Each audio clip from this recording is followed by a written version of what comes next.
MK ini adalah harapan terakhir kita.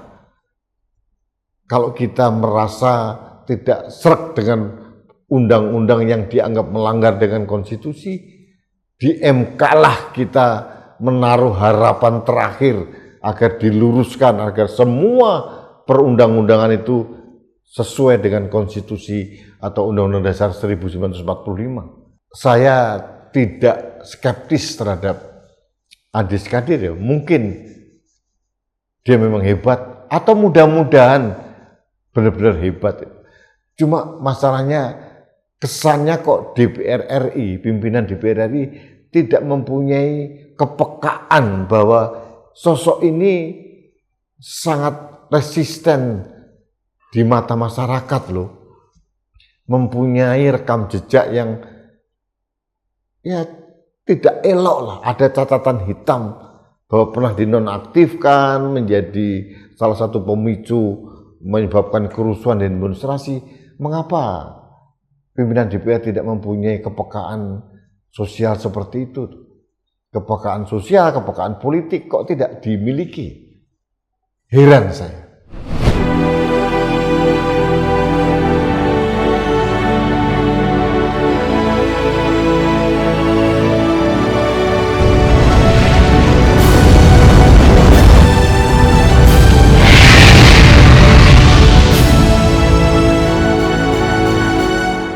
Halo sahabat Indonesia, kita bertemu kembali dalam Opini Rudi di Anak Bangsa Channel. Sahabat Indonesia, tanggal 27 Januari 2026, DPR RI memutuskan Dr. Adis Kadir menjadi hakim MK. Kalau kita tahu memang di MK itu ada 9 hakim dan itu diusung oleh 3 jalur pemerintah, jalur presiden, jalur DPR, dan jalur Mahkamah Agung. Nah, ini sudah menjadi konvensi atau mungkin peraturan yang sudah diatur oleh undang-undang. Saya tidak mempermasalahkan bahwa memang DPR mempunyai hak untuk mengusulkan wakilnya di MK. MK ini adalah guardian of constitution kita, penjaga akhir dari konstitusi kita. Ada 9 hakim. Nah, DPR RI memutuskan untuk menunjuk Dr. Adis Kadir untuk menggantikan Profesor Dr. Arief Hidayat yang pensiun. Dari titik ini, itu adalah hak penuh DPR. Kita tidak bisa ganggu-gugat. Tapi ada titik yang lain, mengapa harus Adis Kadir, politisi Partai Golkar yang sebelumnya menjadi wakil ketua DPR RI ini, mengapa harus dia? Pertama, jujur kita semua rakyat Indonesia, apalagi masyarakat hukum, belum pernah mendengar bagaimana seorang Adis Kadir bicara tentang hukum, konstitusi, atau ketatanegaraan atau apapun. Di DPR pun dia menjabat wakil ketua DPR bidang ekonomi. Di DPR juga pernah menjadi wakil ketua Komisi 3 memang, yang berkaitan dengan hukum. Tapi rakyat Indonesia belum pernah mendengar rekam jejak Adis Kadir ini berbicara tentang ketatanegaraan, tentang hukum, tentang konstitusi. Minimal kalau kita bicara tentang ketatanegaraan, tentang konstitusi, undang-undang, tentang berbagai macam yang terkait dengan hukum, kita tidak pernah menjadikan Adis Kadir ini sebagai referensi. Itu yang harus kita akui. Yang satu. Yang kedua, Anda masih ingat gak siapa sosok Adis Kadir? Sosok Adis Kadir ini perlu saya ingatkan, dia adalah salah satu dari sekian orang oknum-oknum anggota DPR yang memicu kerusuhan atau tragedi akhir Agustus 2025 yang lalu. Adis Kadir mengatakan waktu itu tunjangan perumahan anggota DPR 50 juta, tunjangan beras sekian juta dan sebagainya.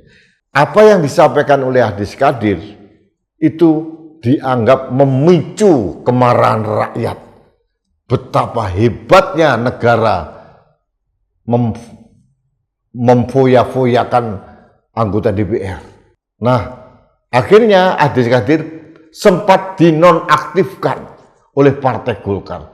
Partai Golkar adalah partai pertama yang menonaktifkan anggotanya atau kadernya terkait dengan kerusuhan itu. Waktu itu sangat kita apresiasi. Tapi ternyata di prank kita. Istilah nonaktif itu memang tidak dikenal di MD3, Undang-Undang tentang Susduk anggota DPR RI. Kita bingung, ini nonaktifkan, ini dipecat, di PAW, pergantian antar waktu, atau diberhentikan sementara. Ternyata setelah kerusuhan itu reda, mereka diundang dalam sidang MKD di DPR RI, ternyata nonaktif ini hanya sekedar pemberhentian sementara dan mereka diaktifkan kembali jadi anggota DPR. Rakyat kena prank. Nah, Adis Kadir yang mempunyai rekam jejak sebagai salah satu pemicu yang membuat rakyat marah, akhirnya melahirkan demonstrasi atau tragedi Kelabu akhir Agustus 2025. Lah kok malah dijadikan hakim MK? Apakah DPR tidak mempunyai stok ahli hukum yang bisa berbicara panjang lebar tentang ketatanegaraan, tentang konstitusi, tentang hukum, tentang segala macam hal yang selama ini dijadikan referensi oleh rakyat? Masa nggak ada sih dari 580 anggota DPR RI? Mengapa harus Adis Kadir? Secara legalistik mungkin dia sudah mengundurkan diri dari anggota DPR, sudah mengundurkan diri dari partai politik, yaitu Partai Golkar. Tapi bukan itu. Itu hanya legalisasi yang dipaksakan harus dilakukan untuk memenuhi kriteria administrasi sebagai hakim MK. Bukan itu nggak penting banget. Yang penting itu apakah kita bisa berharap sosok seperti Adis Kadir itu akan menjadi salah satu pilar penjaga konstitusi kita.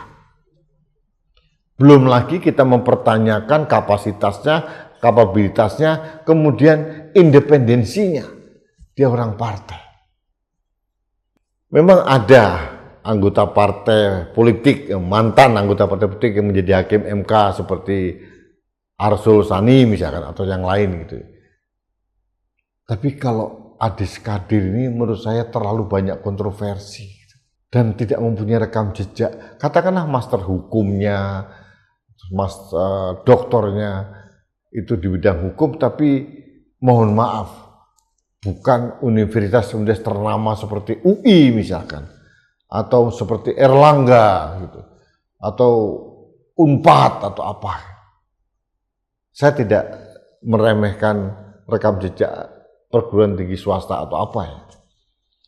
Yang paling menjadi sorotan saya, mengapa sosok yang kontroversial ini, yang pernah menjadi salah satu pemicu rakyat marah, yang melahirkan kerusuhan, demonstrasi besar-besaran ini, kok malah ditunjuk menjadi hakim MK.